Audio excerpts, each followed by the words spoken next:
Olá, pessoal, sejam bem-vindos, bem-vindas ao segundo episódio do Viceri Talks, o podcast da Viceri Seidor. O tema de hoje é sobre a importância da jornada da contratação na Viceri Seidor com a GUP. Eu sou a Bia Mayon, sou do time de recrutamento e seleção da Viceri Seidor, e nesse episódio iremos conversar sobre a jornada de contratação, como ela impacta diretamente na experiência, retenção e performance das pessoas contratadas. E como plataformas como a GUP pode potencializar todo esse processo. E para esse bate-papo temos alguns convidados especiais. A Ana, que também é do time de recrutamento e seleção da Viceri, minha parceira do dia a dia. Bem-vinda. Olá, pessoal. Obrigada pelo convite. Estou muito animada por estar aqui. O Felipe Barbi, que é diretor de operações da Viceri Seidor também, bem-vindo. Legal, esse é um bate-papo bem rico aí. E antes de apresentar a próxima convidada, eu quero agradecê-la por ter conseguido aí um tempinho na agenda para estar aqui com a gente no nosso bate-papo. Seja bem-vinda, Jennifer Coutinho. Ela é sócia e head da experiência da pessoa contratada na GUP. Sejam bem-vindos. E para dar início no nosso bate-papo, quero fazer uma pergunta para você, Jenny. O que significa hoje, no mercado de trabalho, falar da jornada da contratação? Eu acho que a gente já passou da fase de entender que um processo seletivo não é só currículo, não é só triagem, nada do tipo. Então, falar de jornada é falar desde a hora que a gente começa a pensar no processo seletivo, na descrição da vaga, quais vão ser os requisitos, quais vão ser as fases, até a jornada que passa pela atração do candidato e etc., até a jornada, inclusive, de admissão.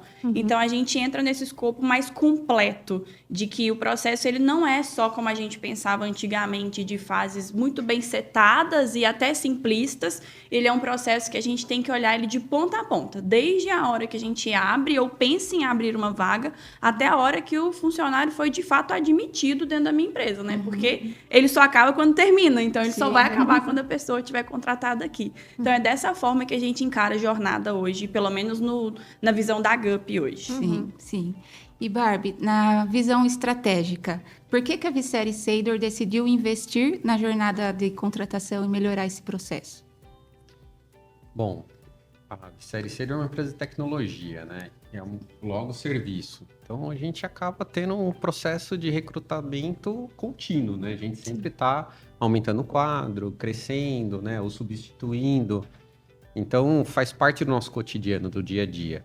E esse processo, ele precisa ser bem governado, como a Jenny falou, porque, caso contrário, você pode estar trazendo pessoas que não têm fit cultural, você pode estar trazendo um candidato que não é aderente à vaga e você vai ter um churn já logo de cara.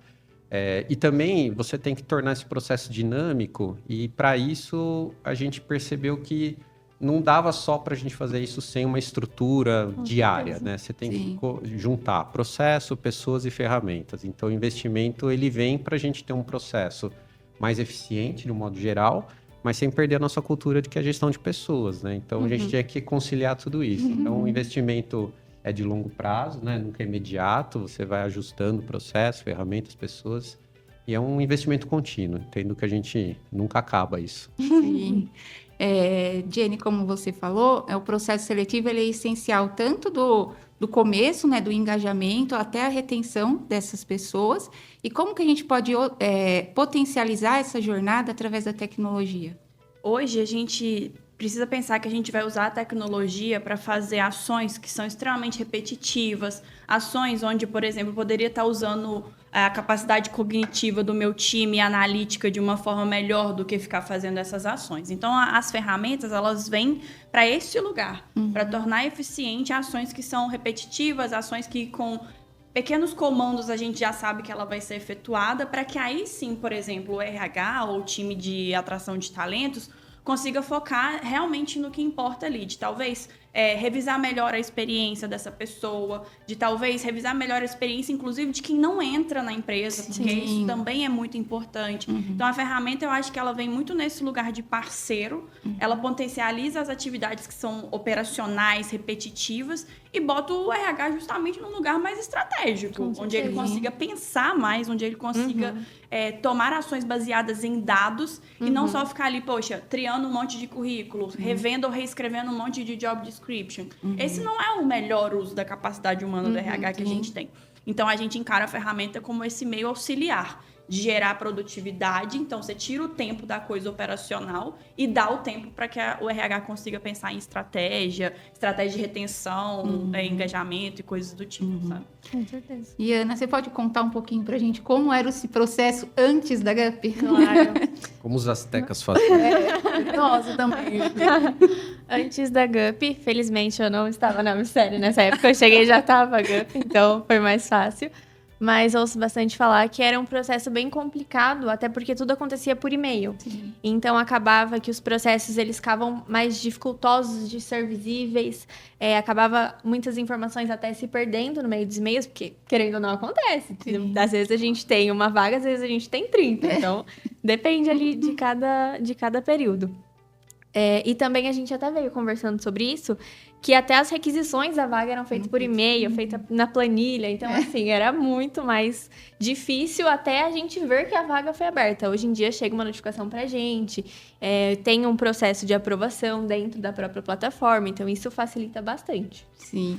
E complementando, eu já estava nessa época do e-mail, além de toda essa organização, tudo que a Ana falou, com a GUP, a Viceri teve uma visibilidade muito maior. A empresa sempre foi muito conhecida, a gente é de Jundiaí região, nossos clientes são aqui de São Paulo, mas com a GUP a gente teve uma visibilidade assim, nacional. Então a gente tem candidaturas do Brasil inteiro, com o trabalho remoto, então a gente consegue trazer pessoas do Brasil inteiro, a gente tem gente de todo quanto é lugar aqui trabalhando, então além de organizar e ajudar no nosso dia a dia, deu uma visibilidade muito grande, o que facilita para a gente fechar as vagas com SLA menor, né? Mas é uma coisa que é um jogo de mão dupla, né? Não adianta. E eu falo porque, assim, vocês são um case de bom uso de uma ferramenta. Com certeza. A gente costuma falar que, às vezes, entregar uma ferramenta que é uma... Às vezes é como você entregar uma Ferrari para uma pessoa que não tem CNH. Sim. Então, se ela não conseguir dirigir, ela pode ter a maior máquina possível, mas ela pode, inclusive, causar acidentes. E eu acho que... E a gente tem esses exemplos. Eu acho que a gente tem que ser transparente nesse sentido. Então, às vezes, não adianta a gente entregar uma ferramenta para um time que não vai também usufruir a melhor dela ou não vai conseguir tirar. E eu acho que vocês conseguem fazer o bom uso da ferramenta que vocês têm em casa, porque também, senão, de nada adiantaria. A gente vinha aqui com uma baita ferramenta para vocês, mas se o time não entrasse de cabeça nisso, eu acho que isso também não aconteceria. Sabe? Sim. E Barbie, você percebe que os colaboradores que tiveram uma boa experiência no processo seletivo, eles apresentam maior engajamento, performance? Então, acho que esse é um ponto importante, né? Você estava falando da jornada, né? Eu acho que a Viceri, ela, né, a Bia, a Ana e os líderes, né? A gente hoje é uma estrutura que tem dezenas de gestores, né? Então, todo mundo faz parte do processo de atração e seleção, né? Então, quando a gente... Não é só postar uma vaga e acreditar que tudo vai dar certo. Né? Então, tem uma organização, tem uma disciplina, né? Tem um cuidado junto a esses candidatos, né? E a gente tem vagas que elas são super disputadas, né? E tem ao contrário, tem aquela vaga que a gente fala, é achar uma agulha no palheiro, né? Então, os desafios são grandes, né? E o que a gente percebe quando a gente está falando desse processo de contratação no ponto de vista de operação, né? Nós, quanto solicitantes dessa vaga, né, seja ela para uma substituição, seja ela para uma expansão de quadro, a gente tem que ser muito assertivo naquilo que a gente quer. Primeiro passo, né? Então, ter uma ferramenta, uma governança é legal também porque a gente começa a ter um aprendizado contínuo de qual a melhor forma de expor aquela vaga. Né? Quais são os textos que são mais fáceis de ser lidos e compreendidos com relação àquele job description, né? O candidato ele tem que olhar e falar, poxa, isso aqui faz sentido para mim, né? Então tem que ser atrativo e eficiente. Sim. Mas depois que esse processo começa a transcorrer, né, o que a gente percebe? Quando ele é bem feito e bem executado, as etapas são bem executadas no ponto de vista de, né, vai fazer uma entrevista técnica, uma entrevista bem feita, vai fazer uma entrevista psicológica, uma entrevista bem feita e tudo mais.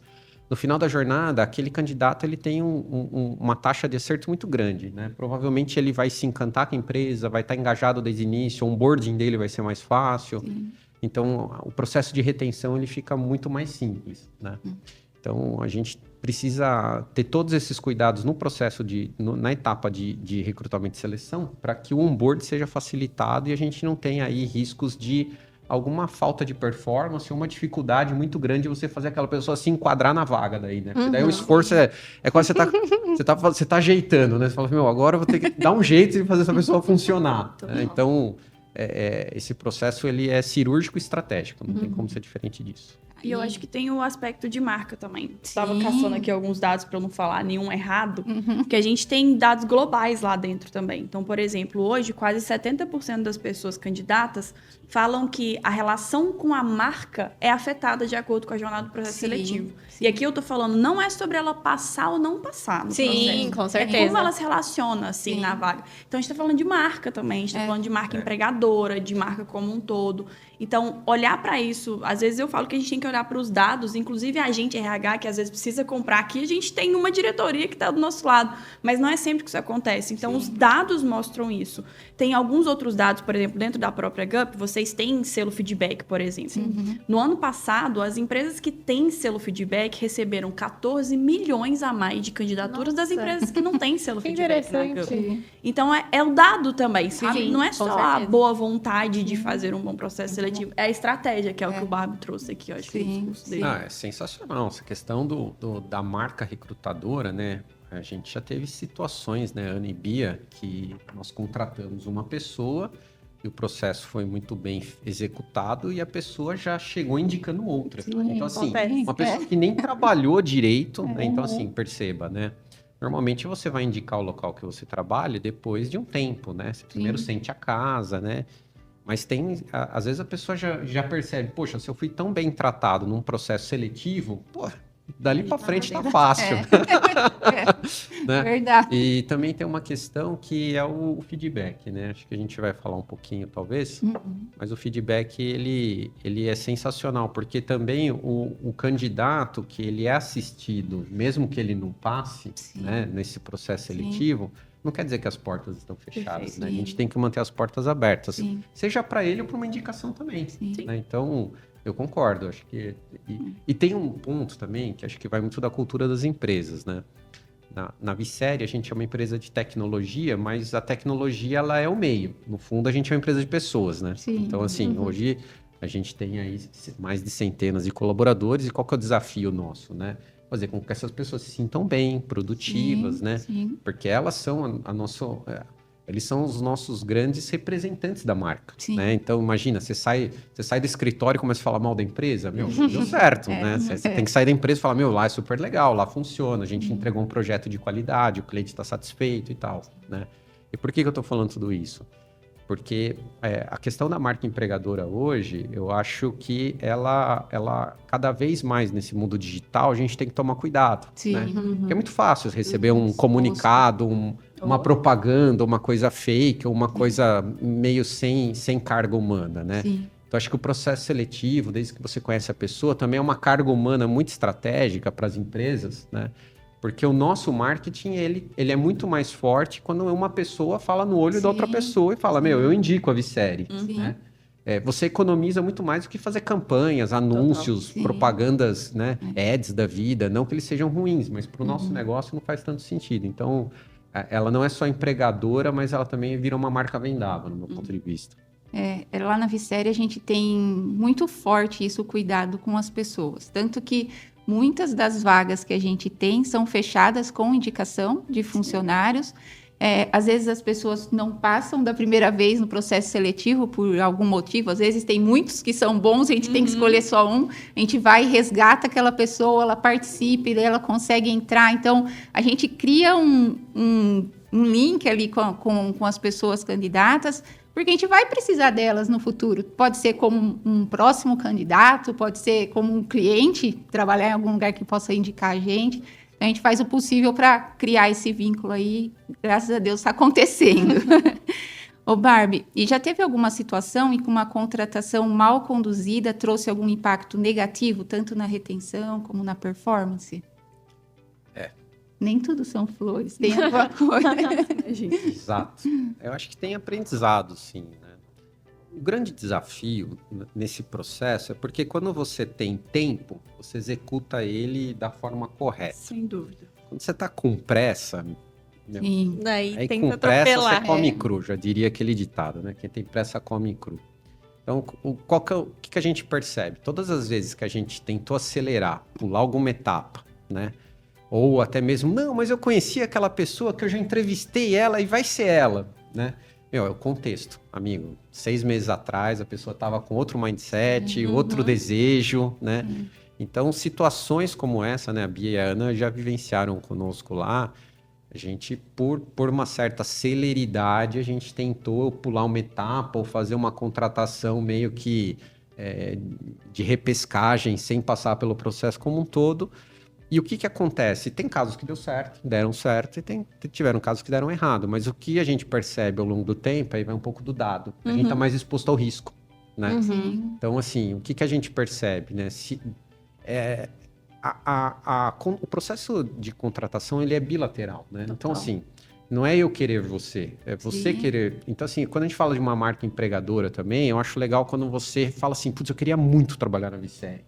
Quando a gente ouve de uma pessoa que entrou e fala, meu, eu queria muito trabalhar aí, muito bom. a gente Que percebe legal. que a gente está no caminho certo, né? E quando você é desejado, é diferente, né? Você, de certa forma, você tem atributos e qualidades que quem está fora vê, né? Então, às vezes que a gente errou, né? A gente percebeu que, assim, a gente tem que seguir as etapas corretamente, né? Tem que tomar os devidos cuidados, porque a gente está mais exposto ao risco. E quando a gente erra, o conserto disso fica caro. Fica. E às vezes é chato você ter que dar um passo para trás e dar um para frente, porque daí você pode deixar de ser desejado. Então, acho que a gente tem que tomar muito cuidado, é um momento muito cirúrgico, é bilateral, então você tem que oferecer sua melhor versão, a pessoa vai oferecer sua melhor versão e ambos têm que querer muito aquilo. Porque é uma jornada, ela pode ser uma jornada de ciclo curto, mas pode ser uma jornada de ciclo longo, né? A gente dentro da Vicere faz contratações de pessoas que às vezes é o primeiro emprego, né? Sim. A maioria. Só. E isso é importante a pessoa já fincar com o pé direito, né? Sim. Então ela tá testando a carreira dela, ela tá começando a projetar a carreira dela. Então olha quanta coisa que você tá modificando na vida daquela pessoa. Sim. Então assim, você tem que se colocar no lugar empático. Acho que é o que a Bia falou, né? Você tem que nesse momento falar, meu, é uma empresa de pessoas, né? Sim. Então vamos oferecer a nossa melhor versão, vamos fazer o melhor. Então, assim, os erros já serviram de bastante aprendizado. Ô, Barbie, mas, ô, gente, se eu estiver perguntando, vocês me falam. Que Não, Pode é falar. maravilhoso isso aqui pra mim. Também é um laboratório. Mas, assim, você é uma exceção. Você é um gestor que é uma exceção, no geral, no mercado. Então, de um gestor que tá nesse lugar para um outro gestor, você acha que esse é o caminho de convencer ou de talvez explicar melhor para aquele que quer a contratação para ontem a qualquer custo? Esse caminho de também mostrar os custos de contratação errada? Tipo, como que eu falo esse cara que tá nesse lugar ainda de preciso contratar para ontem, doa quem doer, sabe? Sim. Eu acho que aí entra a governança, né, Jenny? Então, se você tem as áreas empoderadas, né? Eu acho que nessa hora a área de RH, o people, pessoas, ela tem que se fazer valer dos dados que ela tenha, né? E aí, por isso que é importante estar governado nesse processo, ter dados, ter ferramenta, que em base e falar, olha, por mais que você queira atropelar as coisas, você vai colocar em risco todo um processo. Você vai colocar em risco a qualidade da tua equipe, né? Porque, de repente, se você fizer uma contratação equivocada, como que você vai consertar isso? Né? E as pessoas que estão lá vão ver de que forma, né? Então, eu acho que tudo é negociável, sabe? Eu acho que, muitas vezes, quem está na ponta, no ponto de vista de operação, área de negócio e tal, você acaba sendo pressionado pelo resultado, né? Sim. Você não está enxergando esse outro lado. Não é que ele não quer fazer, é que às vezes não enxerga. Aí vem a luz, né? Quem é a luz? É a área de recrutamento e seleção. Essas pessoas têm que enxergar e falar, olha, veja bem, né? Por mais que, né? Vamos tentar por aqui, vamos encontrar caminhos mais eficientes, né? E eu acho que tem que ter sempre esse contrapeso, né? Eu acho que é aí que uma empresa cresce e se fortalece. Ninguém sabe tudo, né? Então, a soma, né? Sempre falo, né? A soma das partes é maior que o todo nessa hora. Então, eu gosto muito disso. Então, acho que dá para negociar. Legal. Ana, a gente sabe que uma contratação mal conduzida pode gerar impactos negativos para a empresa, Com né? O Barbie está certeza. comentando sobre isso, e que o feedback é uma parte essencial desse processo. Uhum. Na sua visão, qual que é a importância de oferecer feedback para todas as pessoas candidatas durante o processo seletivo? E como você acredita que essa prática pode contribuir e fortalecer a marca empregadora da Vicere Seidor? Assim como você já tinha comentado, a gente tem um fluxo de contratação alto, assim. Então, a gente tem... A maior parte da nossa contratação é de trainees. Então, acontece que, às vezes, a pessoa passa por um processo seletivo e aí, infelizmente, não dá pra gente contratar por alguma razão. Então, essa pessoa acaba ficando meio na manga, assim. Então, para a próxima seleção que abrir, a gente já tem a pessoa certa. Então, acontece isso com uma certa frequência. Sim. Então, acredito que isso é muito válido, muito importante. A questão do feedback, também a gente, como a Jenny falou, a gente tem selo feedback, a gente já recebeu mais de 10 vezes o selo feedback. E dentro da própria GUP, acho que tem uma parte, né, só para empresas que têm o selo feedback. Uhum. Então, isso também aumenta a nossa Sim. visibilidade, as pessoas, elas gostam, a gente também tem o NPS, quando a pessoa é aprovada ou reprovada, a gente coloca o NPS para elas responderem, e a gente também, embora assim, tenham pessoas que estão bravas e vão dar uma nota baixa, existem pessoas que foram reprovadas e vão dar uma nota alta. Elas colocam que foi legal, que foi rápido, nós fomos... educadas, então é muito legal toda essa questão. Sim. E o feedback é importante, não só o feedback em relação a dar uma posição como Sim. está o processo seletivo, mas um feedback estruturado, falar o que realmente aquela pessoa não atendeu, por isso que naquele momento ela não foi aprovada. Como a gente tem bastante vaga de trainee, é super importante a gente passar para eles, olha, tecnicamente você pode melhorar nisso, naquilo, porque com certeza aquela pessoa vai correr atrás, vai se desenvolver e vai voltar a ser candidato, vai participar de processo, pode ser contratado. Então, às vezes, nem eles sabem o que eles precisam melhorar para poder passar no processo seletivo. Então, Se ninguém falar, se né? ninguém falar, eles não vão vai saber. ter, Então, o feedback realmente é super importante e a gente tem muito cuidado nisso. E assim, acho que todos nós aqui, em algum momento da vida, participou de um processo Sim, seletivo, né? Sim. Porque assim, Ficar você ficar no esperando, escuro, é aquele processo seletivo, horrível. você fez a prova, você falou com o gestor, e aí você não tem um retorno, né? Você fala, meu, e aí, vai, não vai, né? Então, assim, eu como, né, já em algumas vezes tive a oportunidade de participar de um processo seletivo, quando você não tem um retorno, seja ele do tipo, olha, a gente não vai fechar a vaga agora, ninguém passou. Ou, olha, fechou o processo e te agradeço pela participação, pelo menos o mínimo tem que vir, né? Não dá para ficar no escuro, né? Não sei, as empresas ainda deixam de fazer feedback?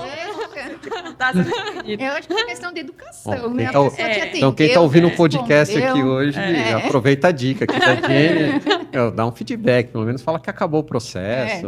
Custa. As pessoas têm menos medo do não do que do limbo. Sim. E eu acho que esse que é o problema. Aí tenho dados, de novo, aqui para comprovar isso.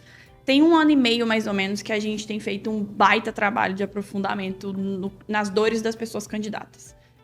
Durante muito tempo, né, e isso não é novidade para ninguém, se você entrar num LinkedIn, alguma coisa do tipo, muitas das pessoas às vezes estão lá reclamando, é porque eu não tenho feedback, porque eu me inscrevo na GUP e acabo não passando, e etc. Então tem 1 ano e meio que a gente se aprofundou nessa problemática para entender o que estava acontecendo.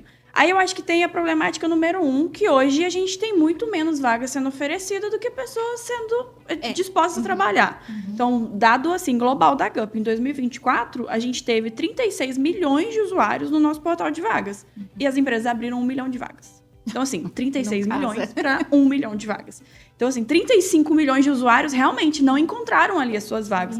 Quem dera eu que um dia vocês, empresas, ofereçam 36 para 36. Então, acho que esse é o primeiro problema. Mas quando a gente aprofundou nas dores dessas pessoas, o que elas estavam reclamando, principalmente no LinkedIn, 76% das reclamações era relacionada à falta de retorno no processo seletivo. E aí eu, como ferramenta, eu não tenho sequer autoridade ou direito de movimentar um processo seletivo de um cliente meu. Sim. Eu vou mexer no seu SLA, eu vou mexer na sua estratégia, então não faz sentido. Então aqui eu preciso muito das empresas com a gente. Aí, quando a gente aprofundou, veio aquele dado que eu falei no início. Quase 70% dizem que a imagem da empresa ela é afetada na falta de feedback. E 88% das pessoas disseram que elas preferem receber um negativo, 88%, do que ficar no limbo. E mais, tem 60% que a gente tá falando de feedback, mas tem também a jornada que a gente falou no início. Sim. 60% das pessoas desistem se o processo é muito longo. Sim. Então, sim, é uma problemática ainda muito real, gente. A GUP tem 80% da Ibovespa são clientes da GUP. Isso aqui são dados desse resultado. Por isso que eu tô reforçando. sim. O que a gente tá falando aqui, vocês são um case de bom uso. Mas ainda é uma problemática, assim, Barbie, forte Sim. dentro dos processos seletivos, sabe? Quando a gente começou a usar o NPS, a gente ficou com muito medo. A gente falou, nossa, só vai vir 0, meu Deus, vai ficar negativo. Mas acabou que não, surpreendeu muito a gente. E é uma maneira de você melhorar, pô. Ali talvez Com tenha alguma certeza. coisa, ó, se fizesse isso aqui diferente, talvez eu gostava mais. Sim. Com certeza. Exatamente. É que a gente se apega muito a notas, né? A gente vai pensar Sim, que o NPS sim. tem que ser 10, 100. Uhum. E, na verdade, o que mais vale nem sempre é o score, né? Sim, é o sim. que Os a comentários. pessoa conseguiu escrever, né? Perfeito. Sim. Então, assim, se ali ela te dá uma dica... Essa questão de teste é importante. Assim, a gente, como uma empresa de tecnologia, o nosso corpo, basicamente, 90% da empresa são pessoas técnicas. Sim. Né? Então, tem aquele ditado, né? Você começa a fazer um processo olhando pelo lado técnico. O que a gente aprendeu Sim. também? Sim. Comportamental vem junto. Vem, Porque o técnico, vem. você não demite ninguém ou desliga ninguém por conta do técnico. Porque o técnico Sim. você desenvolve, né? Aprende, O comportamental, ele é muito... E por que eu tô falando isso, né? O processo, ele fica moroso, né? Fica. Mas aí vem um pouco de você explicar para quem está participando da jornada. Olha, vai ser muito bom, porque assim, se você passar por uma prova técnica e passar pelo comportamental, não é bom para mim, é bom para nós. Perfeito. Sim. Porque a chance de você entrar numa empresa é que você já sabe qual que é o sarrafo aí, qual que é o nível que ela está exigindo. Sim. E não quer dizer que você é um mau profissional, que você não serve nunca mais para essa empresa ou outra, né? Pelo Sim. contrário, é nesse contexto, nessa situação, é o que a gente precisa. Então, ter um pouco de diálogo também, acho que ajuda muito, né? Sim. Pelo menos o que eu vejo sempre a Bia e a Ana falando para nós, né? A gente que vai abrir vagas e vai lá fazer o processo de seleção, a gente tem que ser empático, né? Nesse Perfeito. Com contexto. certeza. Mas assim, o processo ele deixa de ser chato quando você traz a importância dele. Agora, se você só trouxer e não fala nada, a pessoa vai falar, pô, mas tem que fazer prova, poxa, mas tem que fazer isso. Putz, meu, mas os caras vão perguntar até o Sim. que de mim, quer saber tudo que eu faço e tal. Não é isso, Sim. É né? verdade. Então, acho que tem... Uma coisa também que a gente fez e que a gente percebeu que tá melhorando ainda mais, né? O que a gente faz no dia a dia, a gente elaborou um PDF, um manual, com todas. Na GUP, na página da GUP, tem quais são as etapas do processo. Mas quando a pessoa efetivamente entra no processo, a gente manda para eles um arquivo falando: olha, essas são as etapas. Você agora está nessa, essa etapa significa isso. E a então a gente vai importância de cada explicando uma, a né? importância de cada uma. Tem muita gente que Legal. não gosta de fazer a parte comportamental, que pra gente é super importante. É a mais primeira, é a importante primeira. até. A gente mandou nesse arquivo um link da GUP explicando sobre o que é aquele mapeamento. Então, ela sabe quais são as etapas que ela vai participar. Claro que são todas eliminatórias, mas ela sabe quais são todas as etapas dos nossos processos seletivos. Isso ajudou bastante também. Foi E muito isso legal. tem um nome enquanto metodologia, né? Isso se chama Education Recruitment. Então, enquanto você está recrutando a pessoa, você está educando ela. Sim. Essa é uma metodologia muito utilizada nos Estados Unidos e nos países de Legal. primeiro mundo. Porque vem justamente desse lugar. Não é que o candidato ele tem medo da IA, mas se você não explicar para ele qual é o que a IA vai fazer no processo seletivo, ele vai achar que a IA elimina ele. Não é que o candidato tem medo do comportamental, mas se você não explicar para ele Sim. para que você vai usar isso, ele vai ficar Sim, desconfiado. Sim. Então, esse tipo de estratégia, ela, inclusive, ela já é muito utilizada em primeiro mundo. Acho que aqui no Brasil a gente ainda tá aprendendo a fazer esse tipo de coisa. Mas sai na frente quem consegue fazer. Sim. Eu acho que sai na A frente. pessoa não é pega de surpresa, né? Ela sabe. Ô Bia e Ana, e tem um desafio também, né? Vocês que estão mais no dia a dia.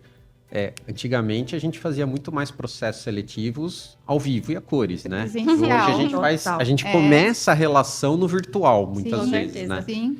Quando vocês fazem esse processo, né? E aqui está sendo uma aula, obrigado aí. Porque nem tinha pensado. Você falou da educação, é um negócio interessante, né? É um momento de troca, né? Sim. E aí, somado ao que a Ana falou, né? Muitas vezes aquela pessoa está participando pela primeira vez, né? Então, olha que peso importante, né? Você já está ensinando ela, não nesse processo, mas outros da vida dela, a importância das etapas. Mas, enfim, falando dos processos seletivos, quando a gente faz remoto, muda muito?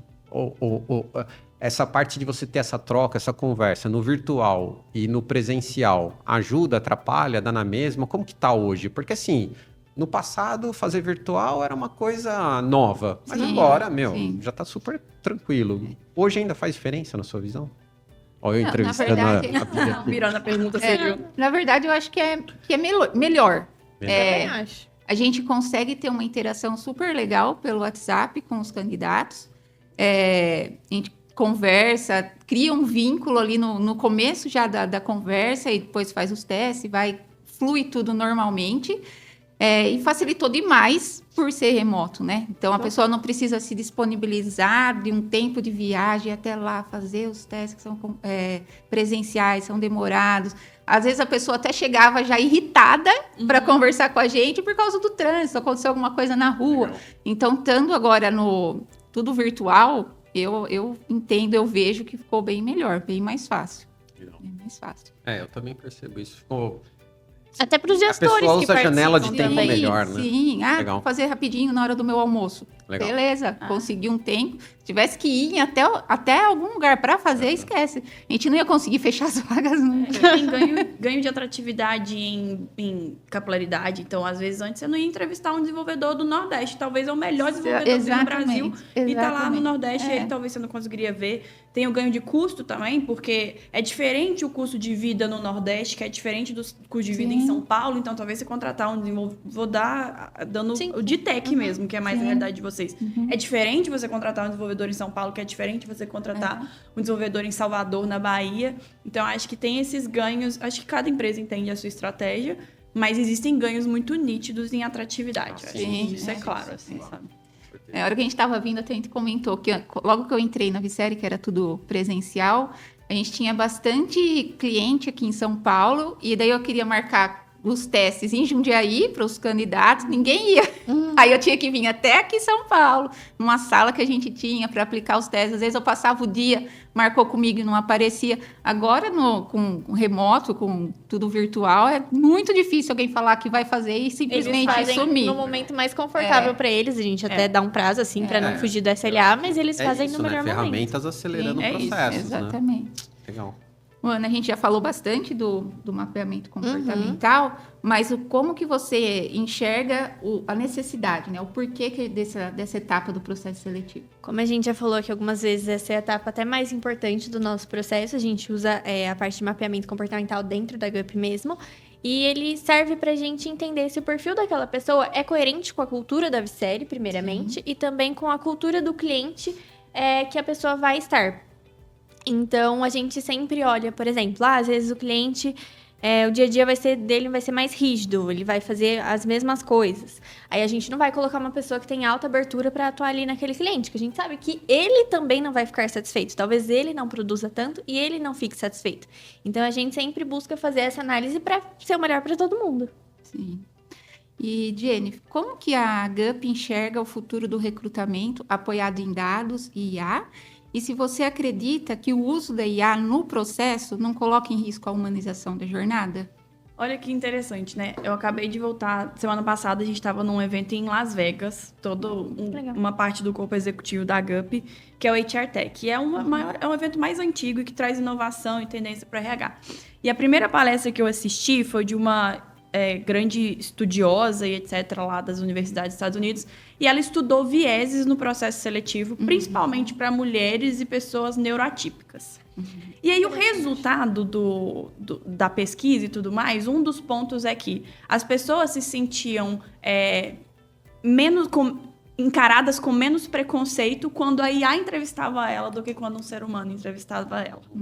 Porque ela via que, tipo assim, às vezes, numa entrevista com um ser humano, ela, era julgada se ela tava nervosa. E tá tudo bem se a pessoa tá nervosa no processo seletivo, mas tem gente que elimina se a pessoa estiver nervosa. Então, ela não via. E a IA realmente não pega tanto esses aspectos de emoção no sentido de nervosismo, vai pegar muito mais se você tá mentindo, etc. e tal. Então, esse foi o primeiro estudo e isso ficou muito na minha cabeça. Então, acho que aqui é um processo, de novo, de como é o uso da ferramenta. Sim. Se a gente não usar a ferramenta bem, pode cair no lugar, sim, de, poxa, eu tô te dando mais tempo, eu tô te dando o tempo de produtividade e eficiência, e ainda assim você tá com uma jornada que tem uma experiência ruim para a pessoa candidata, e aí a conta acaba caindo na IA mesmo.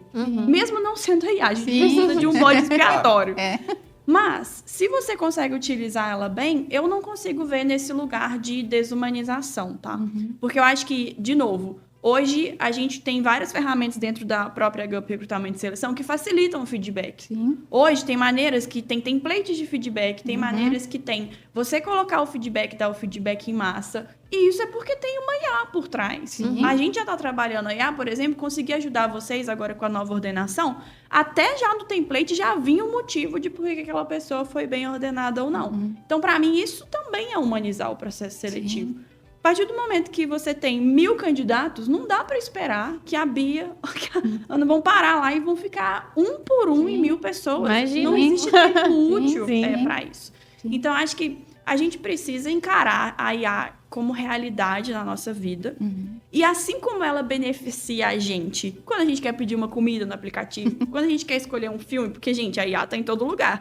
O que eu acho engraçado é que, às vezes, quando beneficia a gente, ela é maravilhosa. Mas aí, se eu não passei num processo seletivo, meu Deus do céu, a IA vai dominar o mundo e vai acabar com os empregos. Então, acho que é muito assim, sabe? Então, assim, eu acho que se a gente utilizar bem a ferramenta, ela não vem de maneira alguma para tirar o lugar humano. Muito pelo contrário, ela consegue tirar vieses humanos de um processo seletivo, mas sempre vai ter a observação do bom e do mau uso. E aí eu acho que tem um grande asterisco. Se a gente não estiver preparado para usar ela bem, vai cair na ótica do desumanizar o processo seletivo. Mas aí, de novo, é a ferramenta, não é sobre a ferramenta que desumaniza ou não. Existem vários processos que não tem IA e são bem desumanizados. Com certeza. Eu acho que dá para chegar no meio termo, sabe? Dependendo da humanização também, ela atropela, né? Ela atrocida, né? Tem humano que não é tão legal. Tem humano que é pior que robô, então cuidado. Mas, eu fazendo outra pergunta aqui. Tá legal pra caramba isso aqui. Mas essa questão dos dados, eu acho que também vai nos educando, né? Quanto profissional, né? Eu acho que a gente tem que cuidar da nossa carreira, né? Ou seja, aonde eu coloco os meus dados, como que eu tabulo minha carreira, como que eu escrevo sobre mim, né? Acaba sendo um skill, uma qualidade nova, né, que a gente vai desenvolvendo. Porque antigamente, né, como os astecas faziam lá, eu sento na mesa aqui, aperto a mão, e aí, beleza? Vamos, bora, foi, né? Olhei para você, achei legal, foi com a sua cara. Agora, você acaba sendo avaliado também por algumas informações, por alguns dados, né? Então, você também acaba exigindo do candidato, não Perfeito. Assim, olha, faça uma curadoria melhor, né, dos seus artigos, dos seus posts, do seu currículo, né? Ele não é mais aquele currículo vitae à moda antiga, né? Essa é uma parte... Isso modifica o comportamento da IA? Modifica. Isso até pulei, falei só a segunda parte da pergunta, né? Mas isso é muito importante também. Primeiro, acho que tem a mudança de comportamento do próprio RH. Tem também um dado do Fórum Mundial Econômico do ano passado que fala que a capacidade analítica de dados já se tornou uma das habilidades mais procuradas nos profissionais.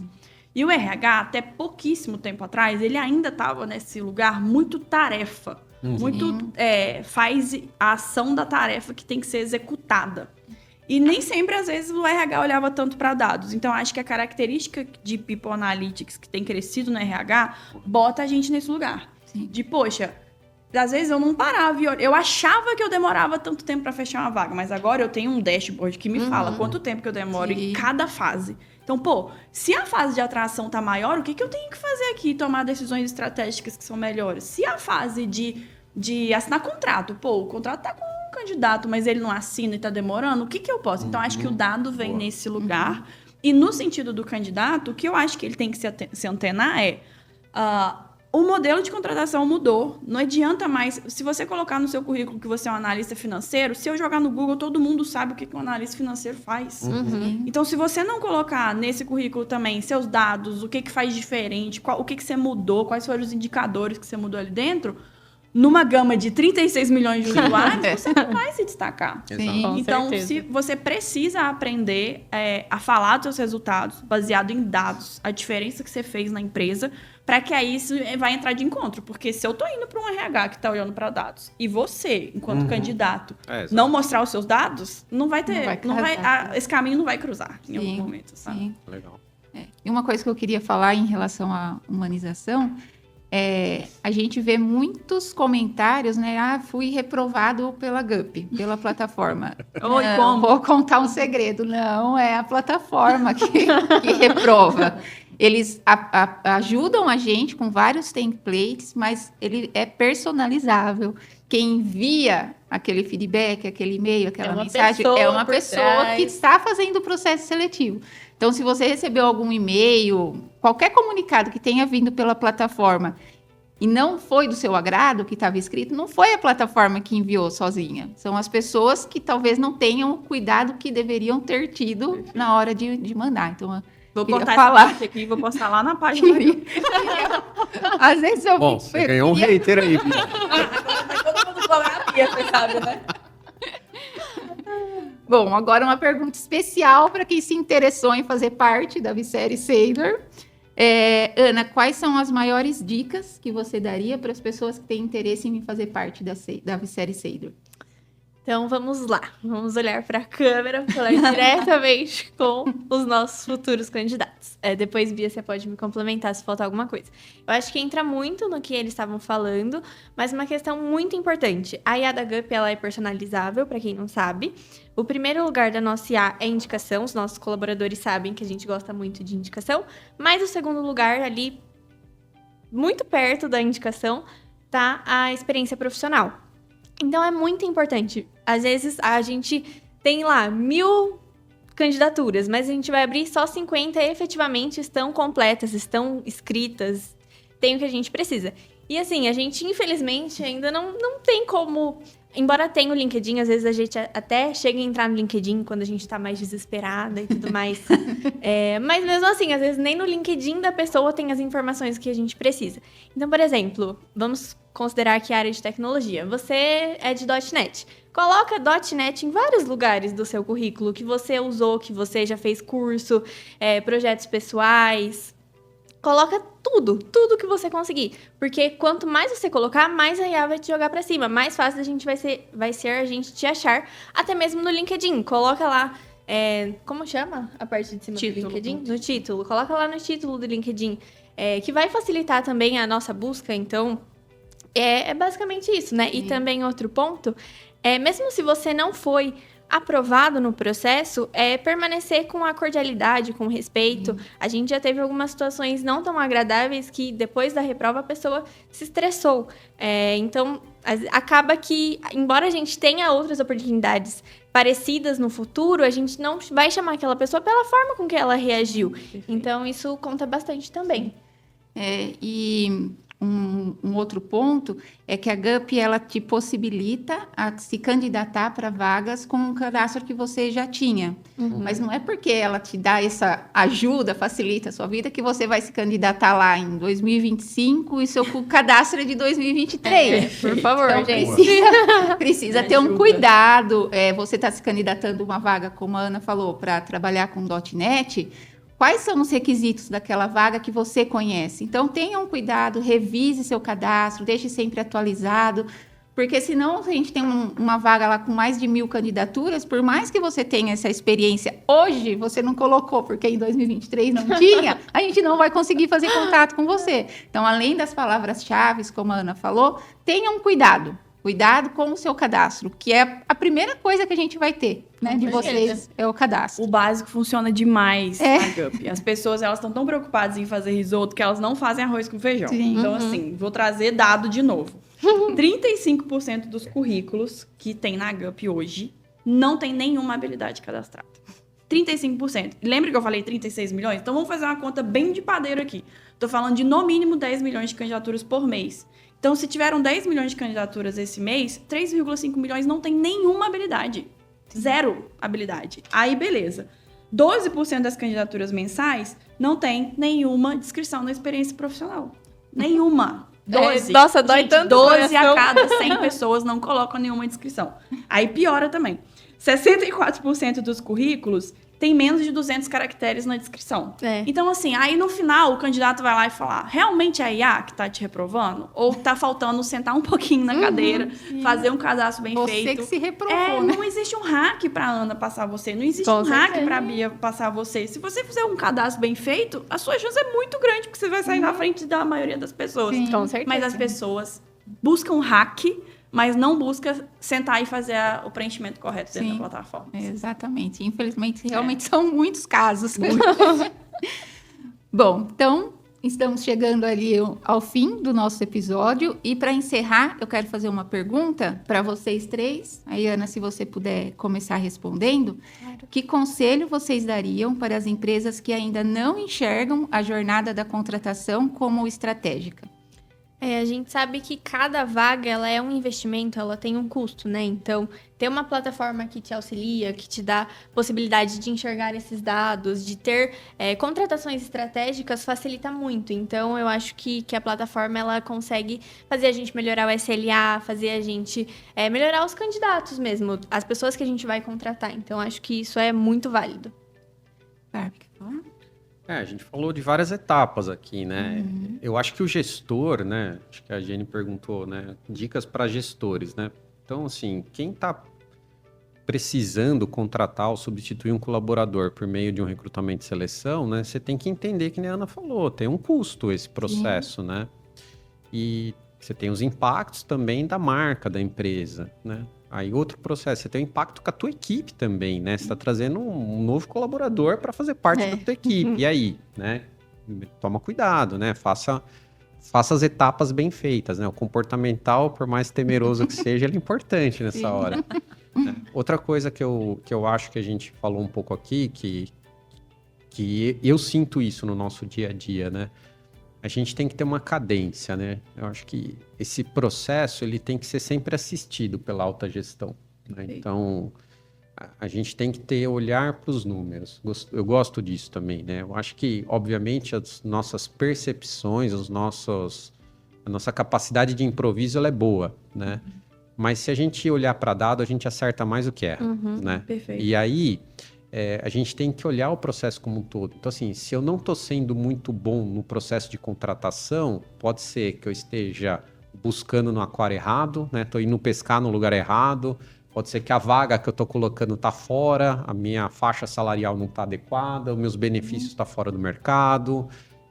Eu posso ter problemas, então você tem que olhar, né? Nem sempre a pessoa que faz o recrutamento e seleção é o problema. Às vezes o problema está na empresa, às vezes o problema está na vaga, né?